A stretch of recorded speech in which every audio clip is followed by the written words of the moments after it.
Hello and welcome to the Drinking Man's Guide to Scotland. Today we are at Thistly Cross Cider just outside of Dunbar. This is a cider company that only started about 4 years ago with a guy called Peter Stewart, who happened to make some cider for a wedding, and it went down very well, and decided to try and make it commercial. And he came up to Dunbar to the Bellhaven fruit farm, and basically it's been here for the last 2 years. And for a company that's only started 4 years ago, they just won 4 Great Taste Awards from Scotland in 2010 for these 4 ciders here. My personal favourite is the strawberry one, but I've heard that the ginger cider, this one here, is also very good. And if you do want to try it, let's have a look down here, John. This is 2 cases, and this gets sent out anywhere in the UK. So if you wanted to buy some, then just go onto the website and I'm sure you can order it from there. Let's go inside now into where the cider is actually made, and I'll go through the process with you. Right, this is where the apples get pressed at Thistly Cross. The apples come in this part of the machinery here. They get all squashed, crushed together there, and they come down to this bit here, John, if you want to film it.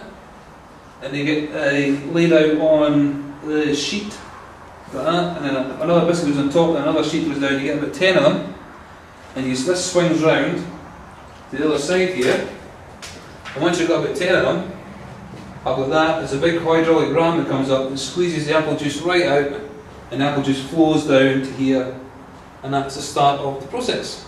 This is the next stage in the Thistly Cross cider. After you get the pressed apple juice, it goes into these tanks. You add a little bit of yeast into these tanks. It takes about 3 weeks of natural fermentation, and then after those 3 weeks, you have a liquid that's about 7% alcohol. And then we move on to the next stage in the process. Okay, after it comes out of the fermentation process, the cider has to be matured.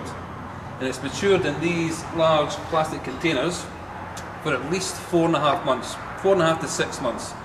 In some of the containers is added strawberries, some of them is added the whiskey chips, various flavours basically. So this is where the flavour is added.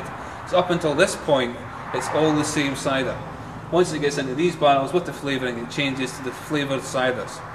It must mature for about 4.5 to 6 months because when it comes out of the first fermentation process, it's still a bit rough and it smooths off nicely in these containers. After it's spent the time in here, it then gets bottled, which is the next stage in the process. Okay, here we are in the bottling plant here at Thistly Cross, and for the last time before it gets bottled, if you swing over here, John, the camera, that is the last filter. It's a 4 micron filter.